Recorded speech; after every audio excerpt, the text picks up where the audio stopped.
Oui, bonjour les serviteurs de Dieu, les servantes de partout où vous nous suivez à travers le monde. Je suis certain que ceci, ça vous a plu. Pour quelles raisons? Parce qu'il y a des choses tellement de réalités auxquelles vous pouvez faire face, de réalités auxquelles parfois vous pouvez vous dire, pour moi c'est fini. Ah oui, c'est pas pour rien quand vous voyez le monde tellement est affaissé sur le péché, que le monde est tellement plongé dans le péché, et ce péché-là est en train de ravager le monde. Il ravage le dirigeur, le dirigeant. Il ravage le pasteur de ceux-là qui sont fidèles. Attention, ce n'est pas hasard que nous sommes en train d'enseigner ce thème. Ce n'est pas pour rien que nous vous parlons de la vérité. Un ami est celui qui vous parle de la vérité. Un ennemi est celui qui vous cache la vérité. Alors je reviens comme je vous ai parlé, après avoir parlé des préméditations, tu es sans préméditation, tu es avec préméditation, et celui qui aurait tué sans préméditation, il devait quand même s'enfuir pour s'échapper contre l'évangile du sang, qui sont les membres de la famille de celui qui vient d'être mis à mort. Il devait s'échapper parce qu'un meurtrier involontaire ne mérite pas la mort. Il doit être délivré entre les mains du vengeur du sang. Mais tandis qu'un meurtrier volontaire, quant à lui, il n'aura même pas une vue de refuge. La Bible est ouvertement, même si ce meurtrier-là se rendait à l'autel de Dieu, il doit être enlevé là-bas et être allé exécuté.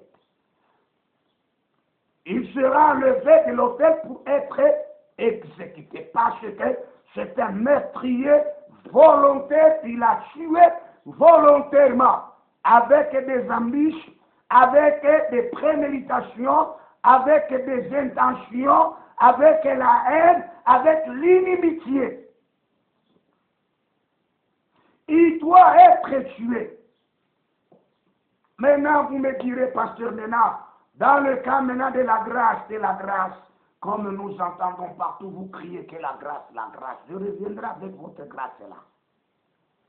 La grâce pour tuer, pas la grâce pour pardonner.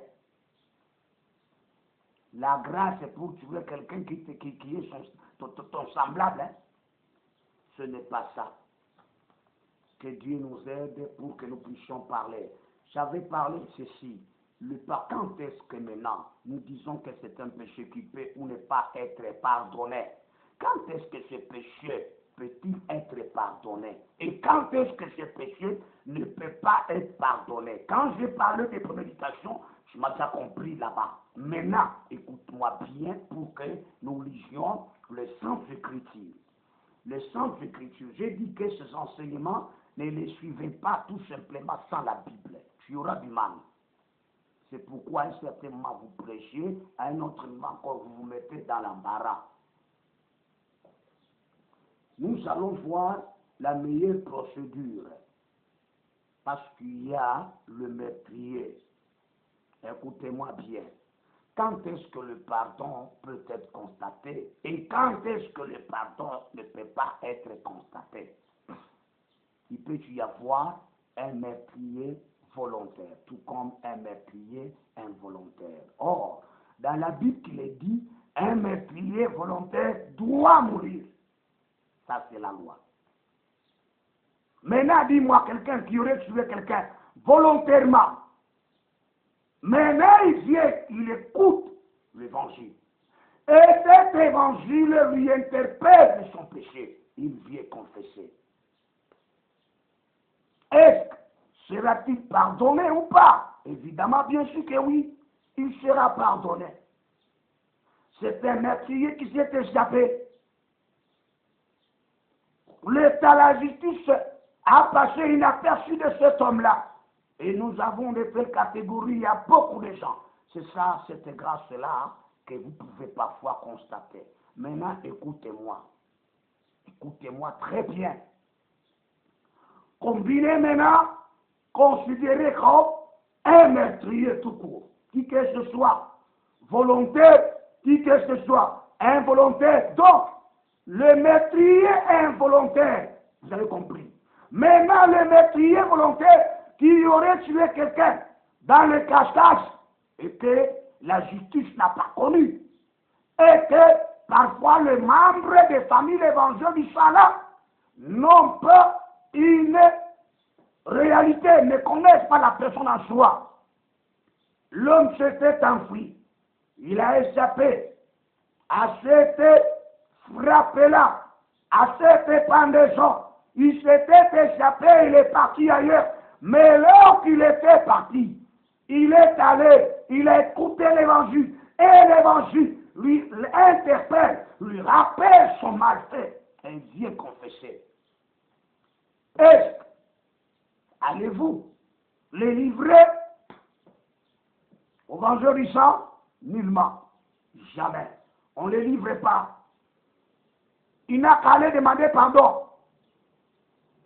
C'est ça l'évangile. Il doit aller demander pardon à la famille à laquelle il avait tué un homme là. Pour que c'est moi qui avais tué cet homme. C'est ça. Pour constater son pardon. Maintenant, écoutez-moi. Il y a un tableau statistique que je dois présenter au peuple de Dieu, même aux païens, même aux politiciens. Ça, c'est clair.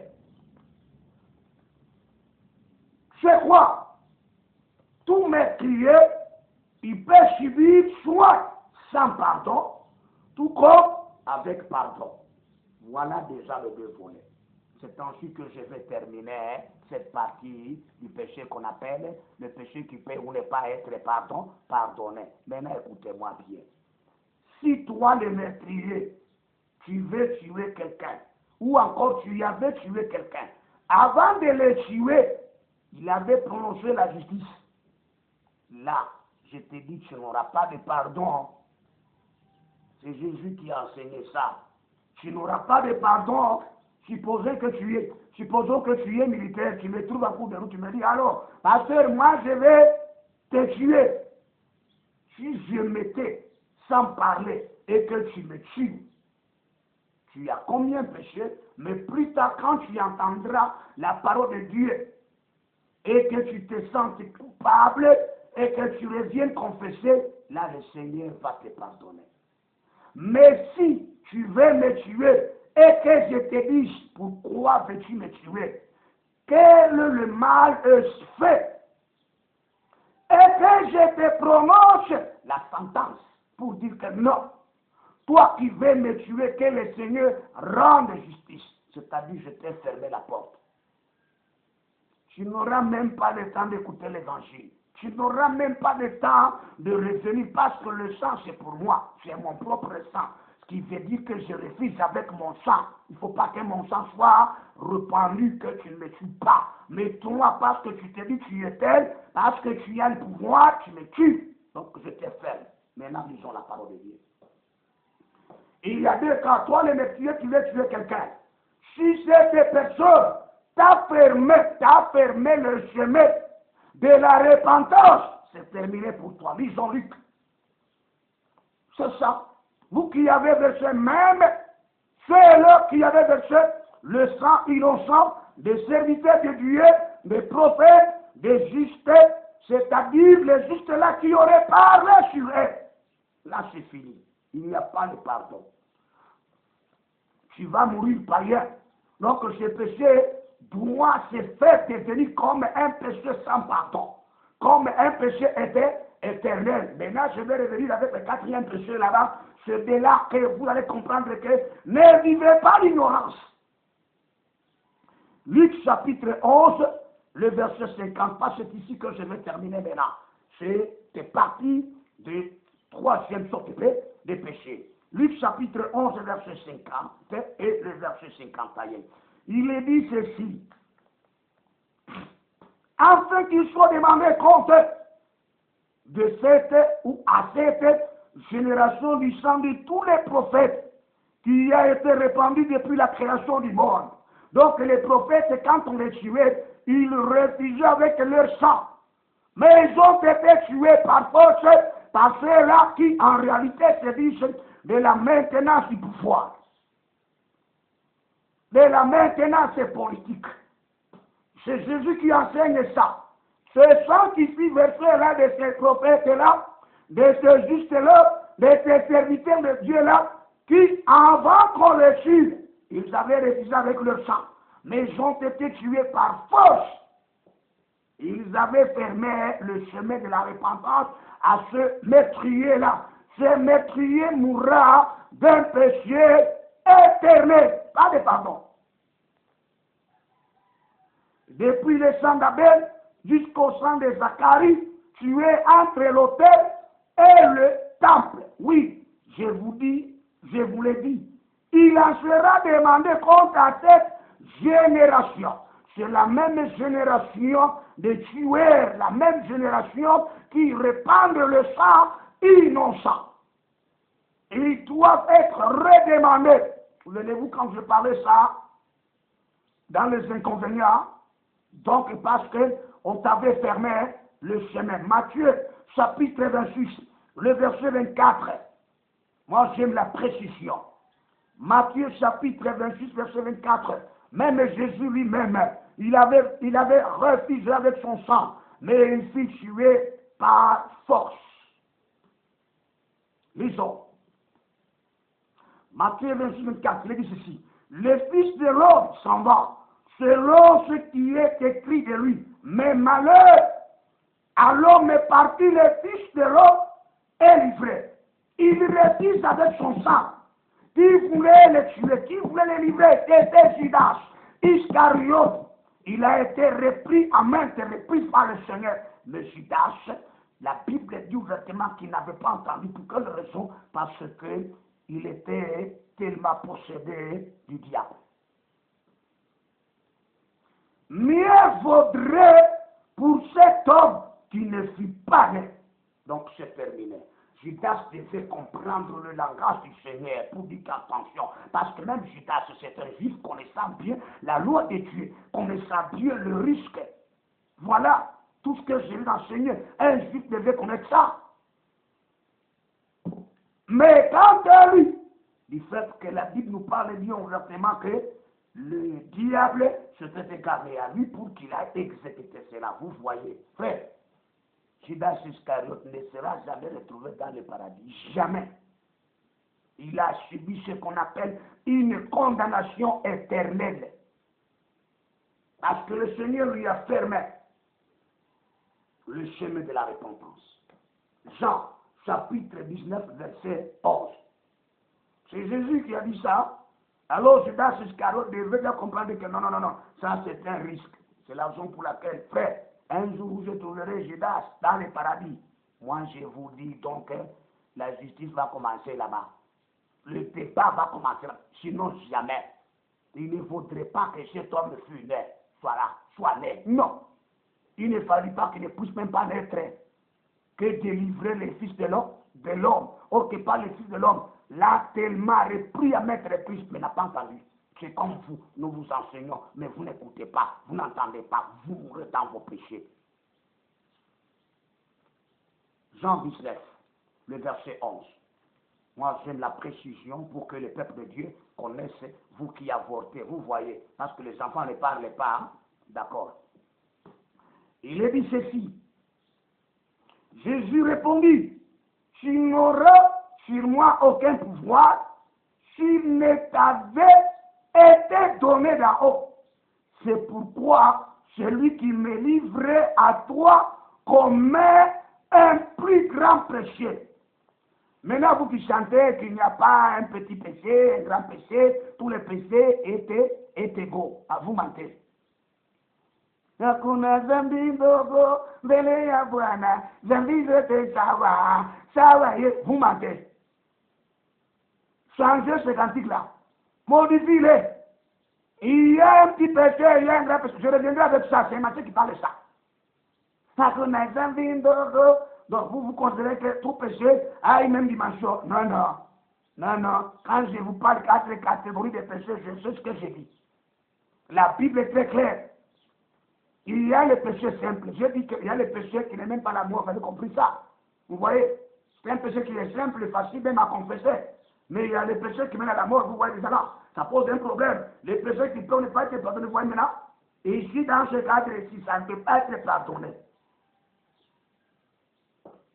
Il lui dit ouvertement qu'écoutez, quand tu dis toi, là que tu vas me livrer, ainsi de suite, non, non, tu n'auras pas le pouvoir si cela ne t'avait pas été donné seul d'en haut, au ciel. Mais celui qui me livre à toi commet un plus grand péché. N'avait pas étudié les degrés de supériorité et d'infériorité et d'égalité. Un plus grand péché, toi. Allez, maintenant, faites tes recherches en français. Un plus grand péché. Pourquoi? Parce que le Seigneur, il lui a repris, n'a pas entendu, et il est en train de faire quoi? De reprendre le sang de Jésus. Là, vous me posez des questions. Maintenant, Seigneur Jésus devrait mourir comme un frère. Ça, je vais revenir avec ça. Il n'avait pas été dit que non, c'est Judas qui le tuerait. Ce n'est pas ça. Il dit qu'il sera tué. Il y aura quelqu'un qui doit jouer le rôle comme un liquidateur qui doit liquider. D'accord, pour qu'il soit le tué. Là, pose vos questions, maintenant vous aurez des réponses. Lisons Genèse, chapitre 4. Voilà, c'est un péché qui sera redemandé pour entrer comme Jésus lui-même l'a conclu en Luc 11, 50-51. Genèse chapitre 4, verset 8 jusqu'au verset 10. C'est pourquoi Caïn ne sera pas retrouvé au ciel. Frère, je vous dis la vérité. Pourquoi? Pourquoi Caïn ne pourra pas se trouver au ciel? Pourquoi? Dans le paradis. Parce qu'Abel avait refusé son sang. Vivez l'ignorance. Hein? Vous les militaires qui tuent les gens des ordres, et vous voulez tuer quelqu'un te dit, vous me tuez pour quelle raison? Qu'est-ce que je vais faire? Que le Seigneur soit juge. Donc déjà, il a prononcé la sentence contre toi, si tu ne sais pas. C'est pourquoi nous avons des gens qui ne connaissent même pas qu'il existe même une église. Jamais. Ils sont des tueurs. Il est dit ceci. Genèse chapitre 4, le verset 8, jusqu'au verset 10. Cependant, quand il adressa la parole à son frère Abel, mais comme il jetait dans le sang, Caïn se jeta sur son frère Abel et le tua. Mais Abel a réclamé vengeance devant qui? Devant le Seigneur. Cela est déjà dit. Si vous voulez, lisez les versets que je vais vous donner. Lisez les versets 9. L'Éternel dit à Caïn, où est ton frère Abel? Il répondit, je ne sais pas. Suis-je le gardien de mon frère? Écoutez la réponse d'un fou. Le verset 10. Et Dieu dit, qu'as-tu fait? Ah, il a répandu le sang innocent. De qui? D'Abel. Donc, avant qu'il tuât Abel avait refusé avec son sang. Dieu dit, qu'as-tu fait? La voix du sang de ton frère crie de la terre jusqu'à moi. Ce sang a crié la vengeance. On m'a tué innocemment. On m'a tué sans raison. Et que cette personne qui m'a tué, en tout cas, que mon sang soit redemandé. Apocalypse, le chapitre 6, le verset 10. Lisez cela. Dans le cas où il n'y a pas de pardon, le sang des hommes de Dieu, des serviteurs, j'avais dit que le sang des hommes ne poursuit pas, mais il réclame la vengeance donc de ces gens-là, de ces habitants qui auraient versé le sang de ces saints-là. Il est dit, ils crièrent d'une voix forte en disant, jusqu'à quand maître saint et véritable, tardes-tu à juger et à tirer vengeance de notre sang sur les habitants de la terre? Voilà, les serviteurs de Dieu qui ont été tués, leur sang a été répandu. Avant de mourir, ils ont prononcé, moi j'ai toujours dit, moi, ne venez pas me tuer, pas avant que tu dois parler avec mon sang, je refuse avec mon sang. J'ai dit la vérité. Non, même si tu es invité, écoutez-moi, que je suis le berger chez moi, je n'accepterai pas que quelqu'un me tue comme ça. Je ne dis pas de me tuer dans la sorcellerie, c'est pas ça. Un homme de Dieu ne soit jamais tué dans la sorcellerie, ça n'existe pas. Je dis comme ça, physiquement comme ça, avec votre fusil, avec votre revolver là-bas. Non, non. Moi déjà, j'ai déjà parlé. C'est ce que j'ai toujours dit même à l'église. Ça, c'est tout à fait une signature de moi. Et pour les autres, ils peuvent accepter pour qu'on les tue. Ce n'est pas un problème, c'est leur problème.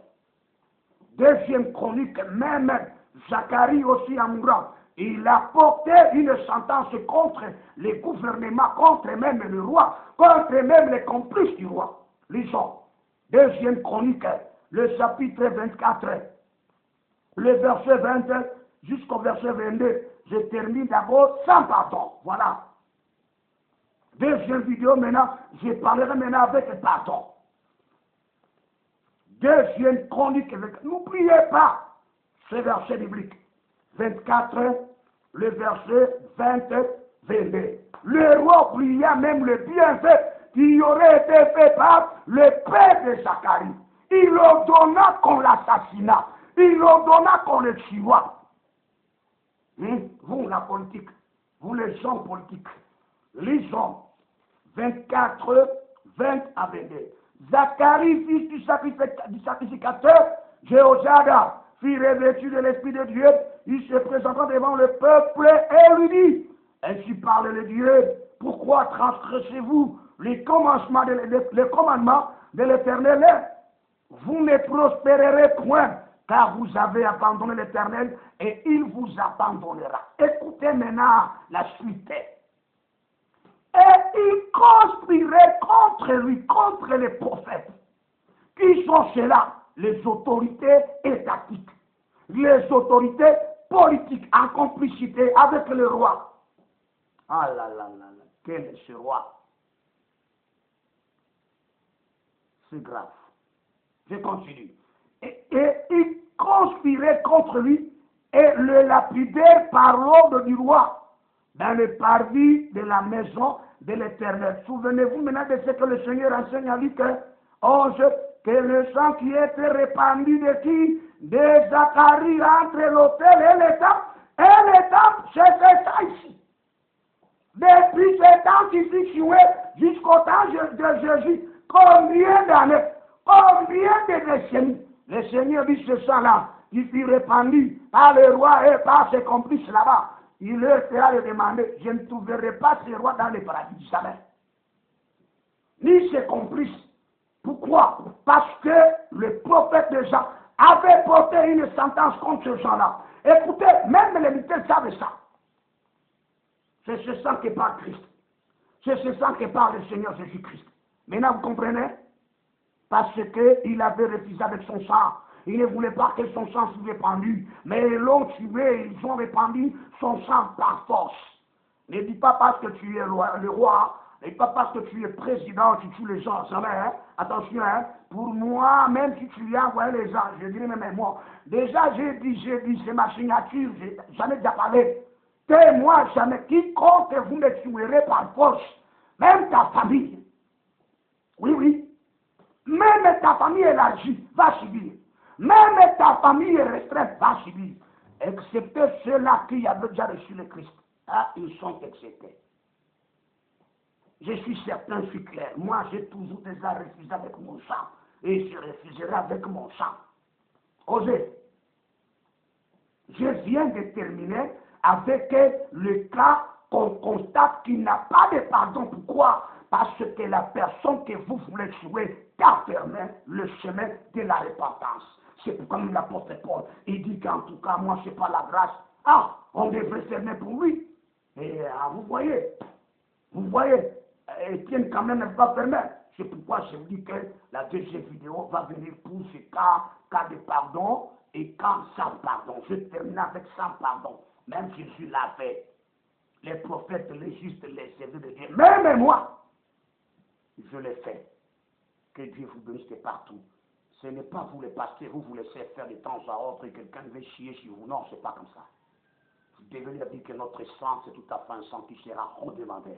Pour moi, je ne laisserai personne verser mon sang innocent parce que je suis créé à l'image de Dieu et à sa ressemblance. Je dis vous qui tuez les gens physiquement. Je ne dis pas ceux qui tuent les gens dans la sorcellerie, dans les mystiques, non, dans les mystiques, non, Dieu ne sera jamais tué. Que Dieu vous bénisse. C'était le berger Seba Ilongadadu qui vient, en tout cas, de vous parler maintenant pour le meurtrier dans le camp sans pardon.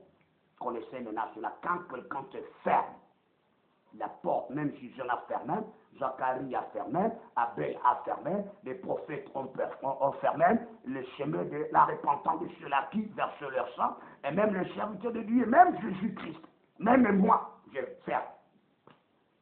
Abonnez-vous sur la chaîne pour connaître la profonde vérité.